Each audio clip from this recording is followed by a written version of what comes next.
నమస్కారం టీవీ7 న్యూస్ కి స్వాగతం. హెడ్లైన్ చూద్దాం.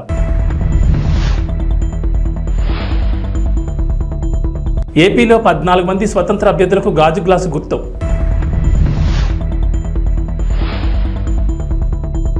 ఏపీలో టీడీపీ రెబల్స్ ను సస్పెండ్ చేసిన అధిష్టానం.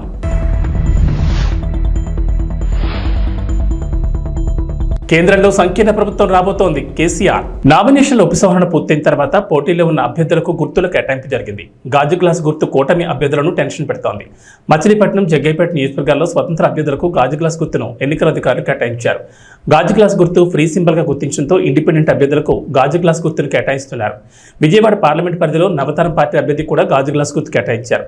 ఇది కూటమి అభ్యర్థులకు ఇబ్బందిగా మారింది. అయితే గాజు గ్లాస్ గుర్తును జనసేన పోటీ చేసే స్థానంలో కాకుండా మిగిలిన చోట్ల కేటాయించొద్దంటూ ఎన్నికల కమిషన్కు జనసేన పార్టీ విజ్ఞప్తి చేసింది. అయితే రాష్ట్రంలో దాదాపు 25 నియోజకవర్గాల్లో స్వతంత్ర అభ్యర్థులకు గాజు గ్లాస్ గుర్తును కేటాయిస్తూ రిటర్నింగ్ అధికారులు కేటాయించడం ఇప్పుడు టెన్షన్ పెడుతోంది.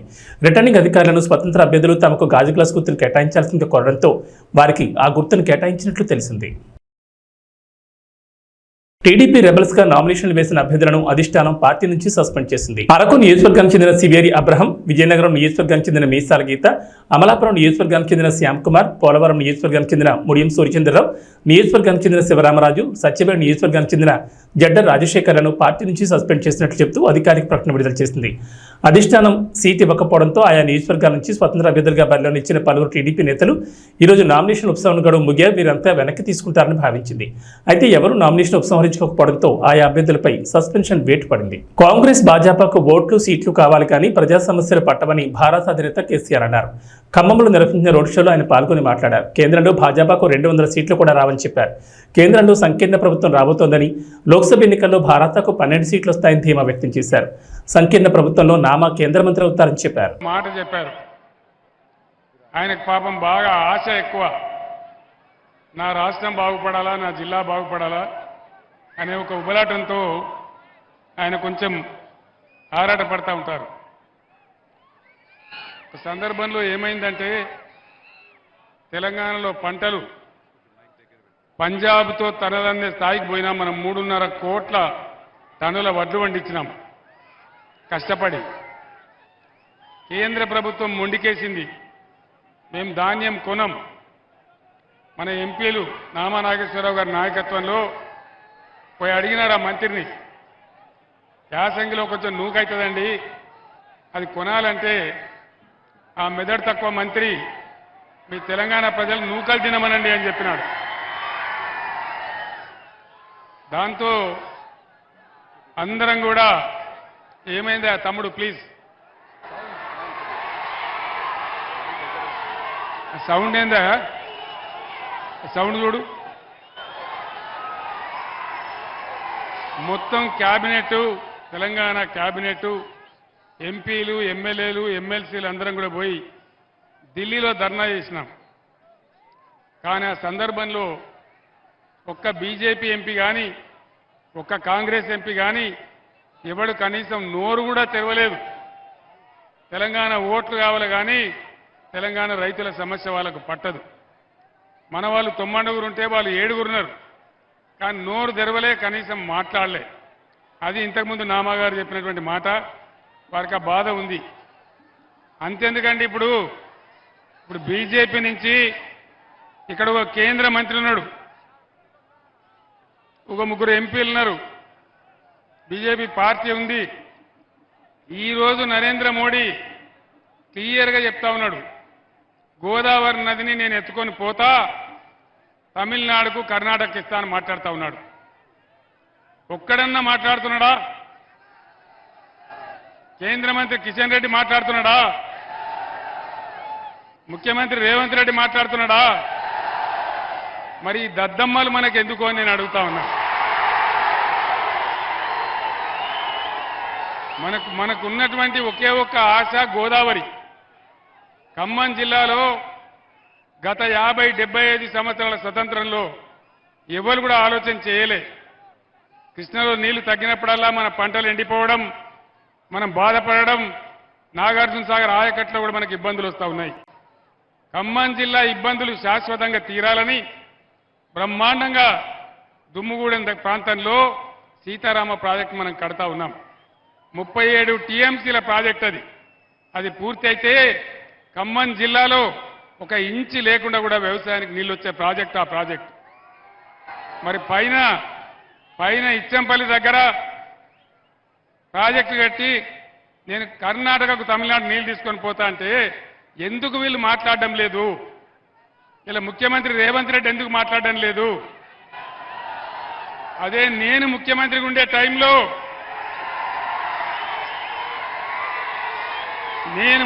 ఉండే టైంలో నరేంద్ర మోడీ గారు ఇదే ప్రతిపాదన తెచ్చిండు. నేను చెప్పిన ఎట్టి పరిస్థితులలో మా రాష్ట్రానికి వచ్చే నీళ్ల లెక్క తేల్చేదాకా, మా వాటా మాకు అక్కడ పెట్టేదాకా నా తల తెగిపడ్డా సరే నేను ఒప్పుకోను అని చెప్పిన. అది బీఆర్ఎస్ పార్టీ పాలసీ. మరి వీళ్ళకి ఓట్లు కావాలా, సీట్లు కావాలా, కేంద్ర మంత్రులు కావాలా, కానీ మన సమస్యలు, మన ప్రధానమైనటువంటి సమస్యలు, మన నీళ్లు, మన పంటలు, మన రైతులు వీళ్ళకి పట్టదు. నేను ఒక్కటే మాట మీకు మనవి చేస్తా ఉన్నా. కేంద్రంలో బీజేపీ 400 సీట్లు, 370 సీట్లు గోవిందా, ఏం వస్తలేవు. 200 కూడా దాటే పరిస్థితి లేదనేది మొత్తం యావత్ ప్రపంచం కోడైకూస్తా ఉన్నది. నేను మీకు ఒక మంచి మాట చెప్తా ఉన్నా. ఈసారి రాష్ట్రంలో ఇప్పుడు నేను ఎక్కడికి పోయినా, ఇవాళ 6వ రోజు, ఎక్కడికి పోయినా ఇదే పద్ధతిలో ప్రజలు బ్రహ్మరథం పడతా ఉన్నారు. దాదాపు 12 పార్లమెంట్ సీట్లు మనం గెలవబోతా ఉన్నాం.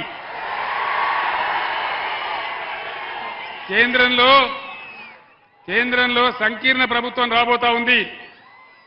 అప్పుడు ఏం జరుగుతుంది? మీరు నామా గారిని ఎంపీకి గెలిపిస్తే ఆ సంకీర్ణ ప్రభుత్వంలో నామా గారు కేంద్ర మంత్రి అవుతాడని మనం చేస్తా ఉన్నాం. తెలంగాణ 10వ తరగతి వార్షిక పరీక్షా ఫలితాలు ఇవాళ విడుదలయ్యాయి. ఉదయం 11 గంటలకు బషీర్బాగ్లోని ఎస్సీఆర్టీ కార్యాలయంలో విద్యాశాఖ ముఖ్య కార్యదర్శి బుర్రా వెంకటేశ్వర ఫలితాలను విడుదల చేశారు.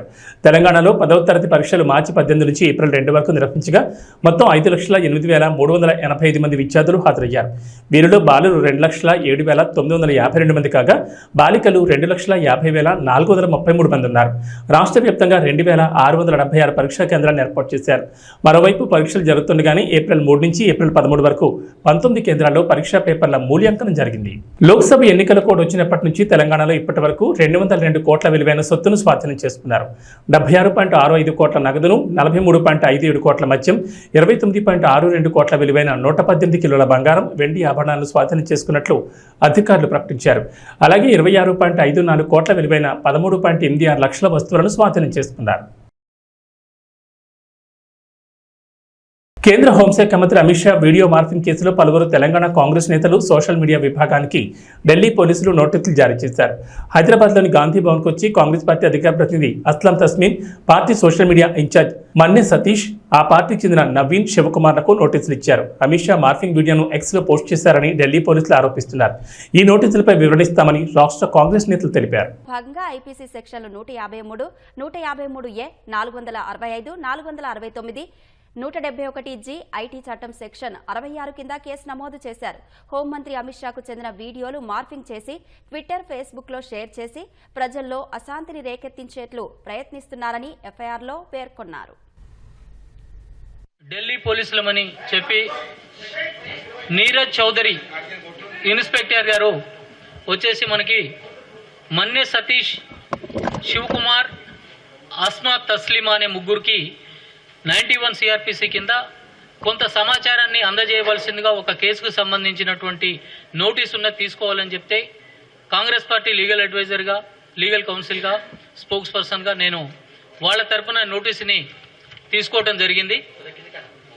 ఈ నోటీస్కి సరైనటువంటి సమాధానాన్ని మేము ఇవ్వటానికి 15 రోజుల గడువు కోరటం జరిగింది. ఈ 15 రోజుల గడువు కూడా వాళ్ళు కంప్లైంట్ కాపీని ఫర్నిష్ చేయడానికి subject to furnishing of complaint copy అని క్లియర్గా చెప్పడం జరిగింది. కంప్లైంట్ కాపీలో మనకి పూర్తి సమాచారం తెలుస్తుంది తప్పితే కేవలం వాళ్ళు ఇచ్చినటువంటి ఎఫ్ఐఆర్ నోటీస్తోనూ మాకు తెలియదు కాబట్టి అది చూసిన తర్వాత పూర్తిగా రెస్పాండ్ అవుతాం. ఏదేమైనప్పటికీ కూడా కాంగ్రెస్ పార్టీ ఎప్పుడు తప్పు చేయదు. కాంగ్రెస్ పార్టీ కెన్యాలో డ్యాం తెగిన ఘటనలో 42 మంది మృతి చెందారు. పలువురు బురదలో కూరుకుపోయారు. వారి కోసం అధికారులు గాలిస్తున్నారు. కాగా కెన్యాలో కొన్ని రోజులుగా అతి భారీ వర్షాలు కురుస్తున్నాయి. ఈ క్రమంలో ఓ డ్యాం తెగిపోయి అక్కడి జనాన్ని అతలాకుతలం చేసింది. నకూరు కౌంటీలోని మాయి మహియు పట్టణ సమీపంలోని డ్యాంలో నీటి ఒత్తడికి కట్ట తెగిపోయింది. ఆ నీరంతా సమీపంలోని ఓళ్లను ముంచెత్తింది. దీంతో పెద్ద సంఖ్యలో ఇళ్లు కొట్టుకుపోగా రోడ్లు తెగిపోయాయి. అంతేకాకుండా 42 మంది మృతదేహాలను అధికారులు గుర్తించారు. గత 5 ఏళ్లలో ఏ ఒక్క ప్రభుత్వ ఉద్యోగికి న్యాయం జరగలేదని టీడీపీ అధినేత చంద్రబాబు అన్నారు. సీఎం జగన్ వారి పాలిట రాక్షసుడిలా మారారని ధ్వజమెత్తారు. టీడీపీ కూటమి అధికారంలోకి వచ్చాక కాంట్రిబ్యూటరీ పెన్షన్ స్కీమ్ పై ప్రత్యేక విధానం తీసుకొస్తామని ప్రకటించారు. ఉద్యోగులకు న్యాయం చేస్తామని, పీఆర్సీ పింఛన్ సకాలంలో ఇచ్చి అండగా ఉంటామని వెల్లడించారు. ప్రజాగళంలో భాగంగా సోమవారం నంద్యాల జిల్లా డోన్ నందికొట్కూరులో జరిగిన భారీ బహిరంగ సభలో ఆయన ప్రసంగించారు. 5 ఏళ్లుగా సచివాలయానికి వెళ్లిన సీఎం 5 ఏళ్లలో ఒక్క పత్రికా సమావేశం కూడా నిర్వహించిన సీఎం జగన్ తప్ప దేశంలో మరెవరూ లేరన్నారు. సొంత ప్రయోజనాల కోసం కేబినెట్ను పెట్టుకుని పరిపాలన సాగిస్తున్నాడన్నారు. ఏం తమ్ముళ్ళు హుషారుగా ఉన్నారా?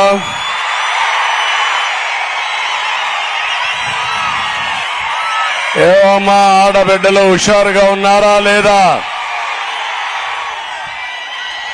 రాష్ట్రంలో దొంగలు పడ్డారు. ఆ దొంగల్ని పట్టుకోవాలి మే 13వ తారీఖున. ఏం తమ్ముళ్ళు సిద్ధమా అని మిమ్మల్ని అడుగుతున్నా. ఈ రోజు నేను ఇక్కడికి వచ్చింది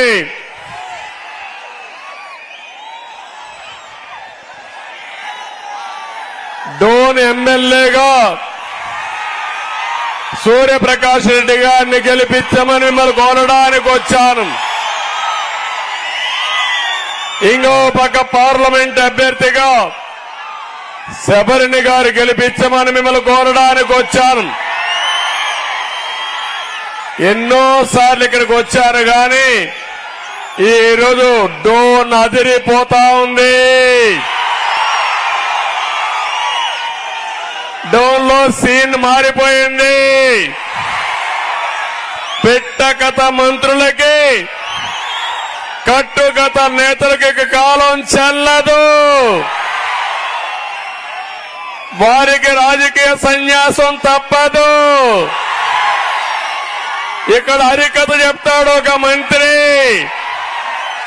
ఆ మంత్రి వల్ల మీకు లాభమా తమ్ముళ్ళు అని అడుగుతున్నా. ఏమైనా బాగుపడ్డారా అని అడుగుతున్నా. ఆర్థిక మంత్రి అంటే అప్పుల మంత్రిని అర్థం.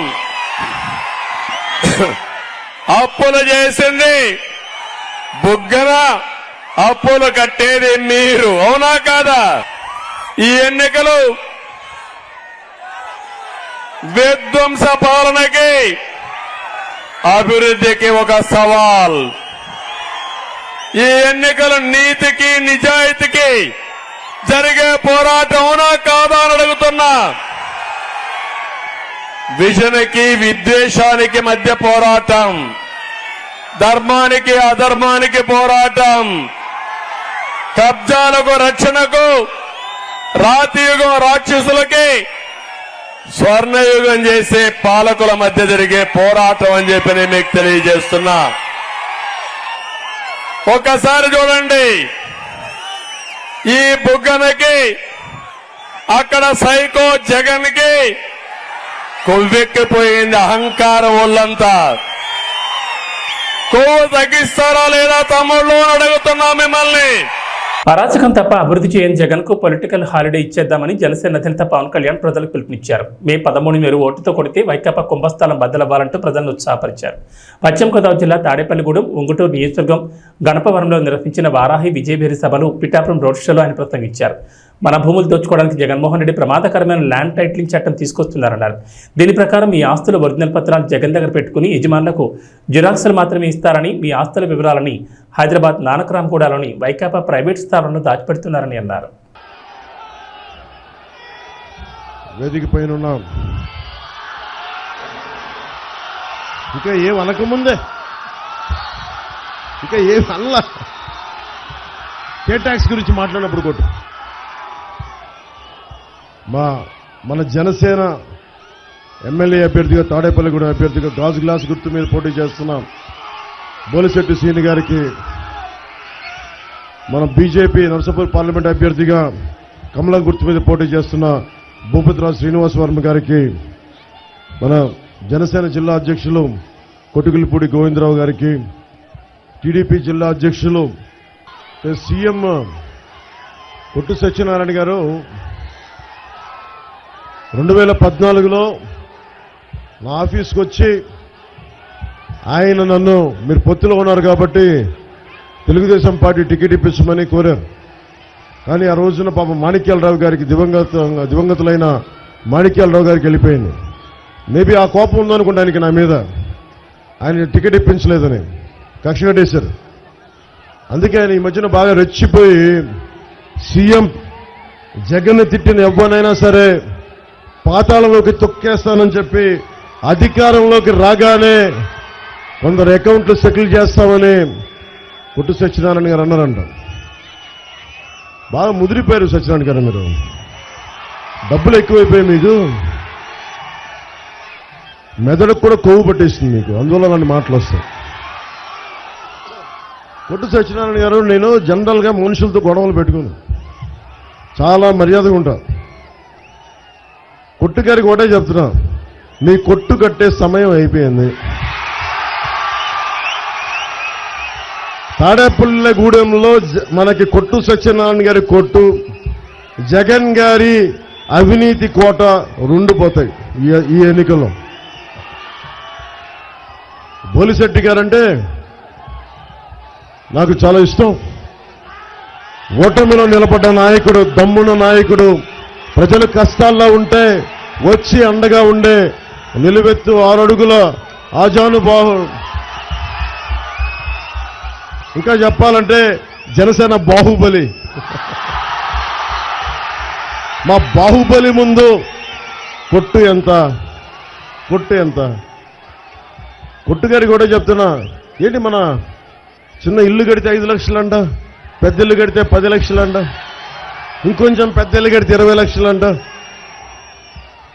సో కే ట్యాక్స్ ఎక్కువైపోయిందంటే తాడేపల్లిగూడెంలో వ్యాపారస్తులు ఎక్కువ జీఎస్టీ కట్టాలి, ఇన్కమ్ ట్యాక్స్ కట్టాలి, సర్వీస్ ట్యాక్స్ కట్టాలి. కే ట్యాక్స్ కూడా కట్టాలంటే ఎక్కడ కడతాం? కే ట్యాక్స్ని తీసేయడానికి ఒకటే, కూటమి ప్రభుత్వం అధికారంలోకి వస్తుంది జూన్లో. కొట్టుగారు మీకు కూడా చెప్తున్నా, మీకు కూడా కే ట్యాక్స్ విధిస్తాం, మీకు మీ కుటుంబ సభ్యులకి, మీ వర్గానికి కూడా కూటమి ట్యాక్స్ ఇస్తాం. మీ అందరికీ మా మోడీ గారి చేత మీకు ప్రత్యేకించి పెనాల్టీ వేయిస్తాం, అడ్డగోలుగా దోచేసినందుకు. కరప్షన్ చేసిన వాళ్ళు ఎవరిని వదిలేదు లేదు. ఇక్కడున్న విద్యార్థులు ఎంతమంది ఉన్నారు? మీరు ఇక్కడ చాలా మంది విద్యార్థులు ఉన్నారు. అందులో ఎస్సీ విద్యార్థులు ఎంతమంది ఉన్నారు? ఇక్కడ ఎస్సీ విద్యార్థులకి దాదాపు 27 పథకాలు తీసేశారు. 27 పథకాలు. అంబేద్కర్ విదేశీ విద్యా విధానం తీసేశారు. 27 దళిత పథకాలు తీసేశారు. ఇక్కడున్న విద్యార్థులకి మీకు ఫీజు రీయింబర్స్మెంట్ జరిగిందా? మీకు ఫీజు రీయింబర్స్మెంట్ జరిగిందా? మీకు ఫీజు రీయింబర్స్మెంట్ ఇవ్వరు, కానీ కొట్టు ట్యాక్స్ అయితే విధిస్తారు మనకి.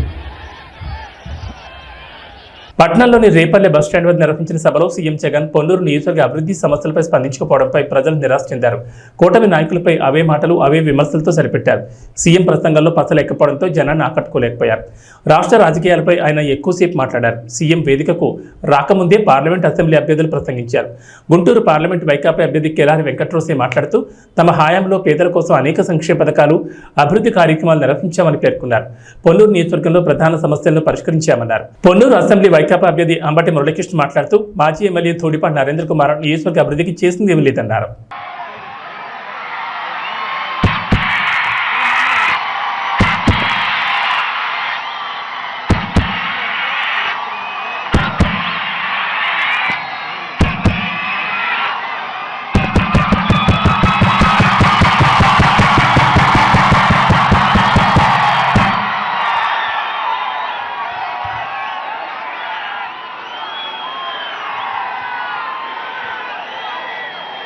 పొన్నూరు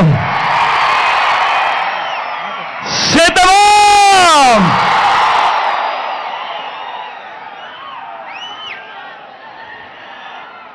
ఇంత మండుటెండలో కూడా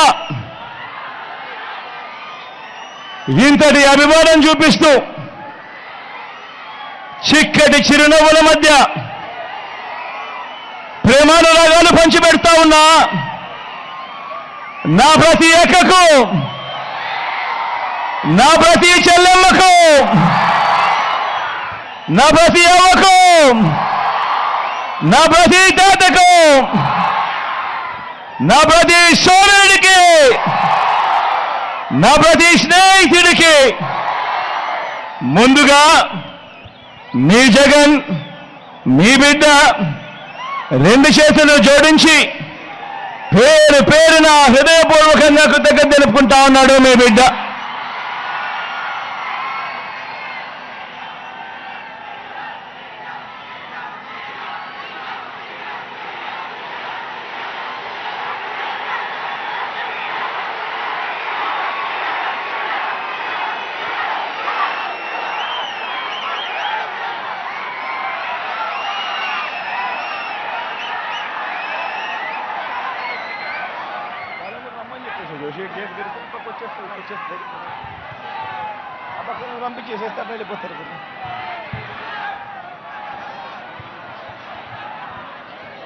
మరో 2 వారాల్లో జరగబోతా ఉంది కురుక్షేత్ర మహాసంగ్రామం. ఈ యుద్ధంలో అటువైపున ఉన్నది కౌరవ సైన్యం, దుష్ట చతుష్టయం. అటు గతంలో వాళ్ళు ప్రభుత్వంలో ఉన్నప్పుడు అందరినీ మోసం చేసిన చరిత్ర ఆ కూటమిది. అటు చంద్రబాబు, ఆయనకు మద్దతుగా 2 జాతీయ పార్టీలు, ఒక వదినమ్మ, ఒక దత్తపుత్రుడు, ఒక ఈనాడు, ఒక ఆంధ్రజ్యోతి, ఒక టీవీ5, వీరందరూ సరిపోరు అన్నట్టుగా వీరి కుట్రలు, వీరి కుతంత్రాలు, వీరి మోసాలు, వీరి అబద్ధాలు, వీళ్ళందరితో కూడా యుద్ధం చేస్తా ఉన్నాం ఈరోజు. ఏ మనిషి కూడా వీళ్ళు ఎప్పుడూ కూడా గతంలో కూడా ఏ పేదవాడికి చేసిన చరిత్ర లేని వీళ్ళందరూ కూడా అటువైపున కూటమిగా ఉండి ఈరోజు మీ బిడ్డపై యుద్ధం చేస్తా ఉన్నారు. ఇటువైపున మీ బిడ్డ ఒక్కడే ఒకడు, ఇటువైపున మీ బిడ్డ ఒక్కడే ఒకడు, ఇంటింటికి మంచి చేసిన మీ బిడ్డ ఒక్కడే ఒకడు. మీ బిడ్డ నమ్ముకున్నది మిమ్మల్ని, పైన దేవుడిని. మీ బిడ్డకు పొత్తు ఎవరితో ఉంటే అది మంచి చేసిన మీ అందరితోనే అని చెప్పి కూడా మీ బిడ్డ గర్వంగా చెప్తా ఉన్నాడు.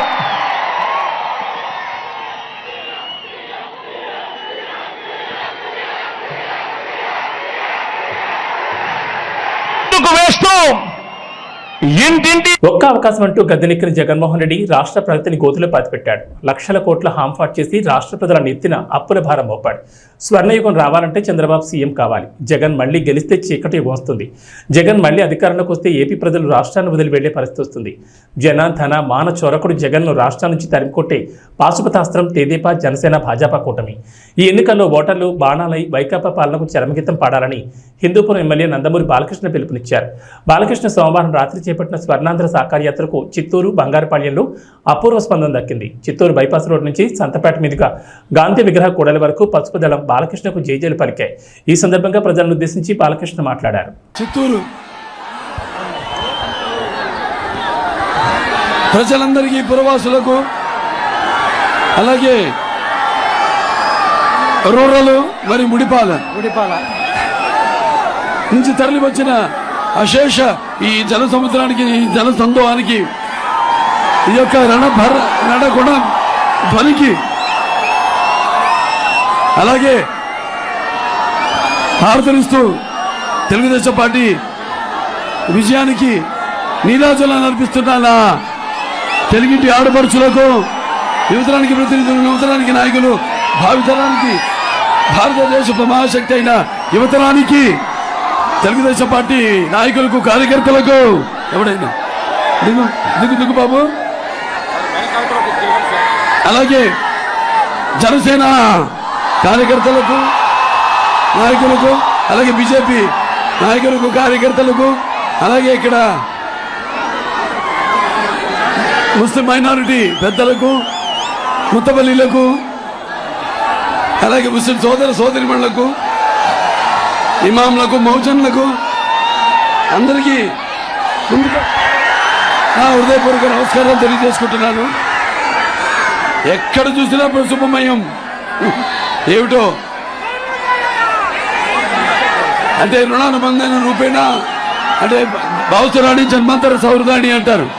అంటే ఒక మనిషి మీద ఉన్న పోయిన జన్మలో అనుబంధంతో, పరిచయంతో ఈ జన్మలో కొంతమందిని పొందగలుగుతాం ఆ వాసనతో. కానీ ఇన్ని లక్షల కోట్ల మంది జనం యొక్క అభిమానాన్ని పొందడం అంటే అది మీకు నాకు ఏ విడదీయలేని అనుబంధమో, ఏ రుణానుబంధమో, ఏ జన్మల అనుబంధమో కదా నాకు అనిపిస్తుంది. మరి పసుపు అంటే శుభానికి సూచకం, అలాగే పసుపు అంటే ఒక ఆనంద వేడుకకు ఆహ్వాన గీతం, అలాగే పసుపు అంటే మంచి ఆరోగ్యానికి ఒక గొప్ప ఆయుర్వేద ఔషధం, మన పసుపు అభివృద్ధికి ఒక నిర్వచనం, మన పసుపు సంక్షేమానికి ఒక నిదర్శనం, అలాగే మన పసుపు అభివృద్ధికి ఎగరేసిన కేతనం, అలాగే మన పసుపు ఆత్మ గౌరవానికి నిలువెత్తు రూపం, అలాగే మన పసుపు ఆత్మవిశ్వాసానికి నిజమైన సంతకం. మరి ఆనాడు రామారావు గారికి మనకి ఇచ్చేడిన ఒక ఆస్తి వ్యవస్థ మన తెలుగుదేశం పార్టీ. రాజకీయ పార్టీ అనే దానికంటే కూడా ఇది మనందరినీ ఒక వసుదైక కుటుంబంగా, ఒక ఉమ్మడి కుటుంబంగా కలిపిన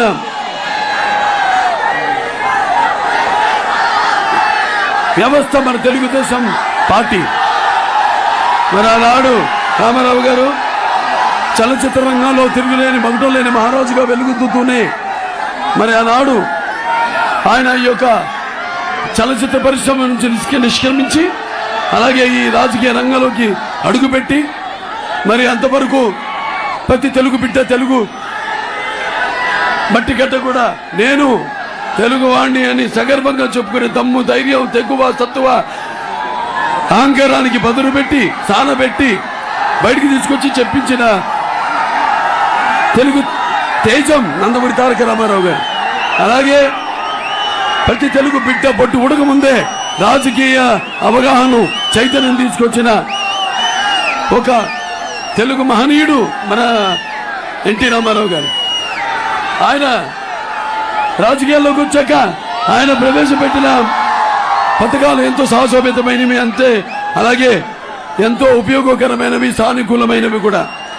ఎన్టీ రామారావు గారు రాజకీయాల్లోకి రాకముందు వచ్చిన తర్వాత ఆయన ప్రవేశపెట్టిన పథకాలు ప్రతి ఏ పార్టీ అధికారంలోకి వచ్చినా ఇక్కడే కాదు దేశవ్యాప్తంగా కూడా వాటిల్లో ప్రవేశపెట్టి అమలు చేస్తేనే తప్ప వాళ్ళకి భవిష్యత్తు లేదు. అటువంటి ఎన్టీ రామారావు గారు మరి అదే ఒక పెద్దవాడి బాధ తెలిసిన అన్న ఆయనే, అలాగే ఒక జనం భవిష్యత్తు ఇచ్చిన అన్న ఆయనే, అలాగే తనకు అండగా నిలిచిన మహిళలకు, ఆడపడుచులకు ఆర్థిక బలం ఇచ్చిన అన్న కూడా ఆయనే. ఇండియన్ ప్రీమియర్ లీగ్ 17వ సీజన్లో Kolkata knight riders Delhi capitals పై 7 వికెట్ల తేడాతో విజయం సాధించింది. 154 పరుగుల లక్ష్యాన్ని కోల్కతా కేవలం 16.3 ఓవర్లలోనే ఛేదించింది. ప్రస్తుత ఐపీఎల్ సీజన్లో కోల్కతా నైట్ రైడర్స్ ఆడిన 9 మ్యాచ్ల్లో ఇది 6వ విజయం కావడం విశేషం. కాగా 11 మ్యాచ్ల్లో ఢిల్లీకి ఇది 6వ ఓటమైంది. కోల్కతా సాధించిన ఈ అద్భుత విజయంలో wicket keeper batsmen Phil Salt కీలక పాత్ర పోషించాడు.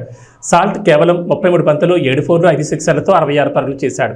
సాల్ట్, సునీల్ నారాయణ్ మధ్య మొదటి వికెట్కు 6.1 ఓవర్లలో 79 పరుగుల భాగస్వామ్యం నమోదైంది. ఇది మ్యాచ్ ఏకపక్షంగా మారింది. అంతకుముందు టాస్ గెలిచి బ్యాటింగ్ ఎంచుకున్న ఢిల్లీ క్యాపిటల్స్ 20 ఓవర్లలో 9 వికెట్ల నష్టానికి 153 పరుగులు చేసింది. ఏవీ బులెటిన్ విశేషాలు. నమస్కారం.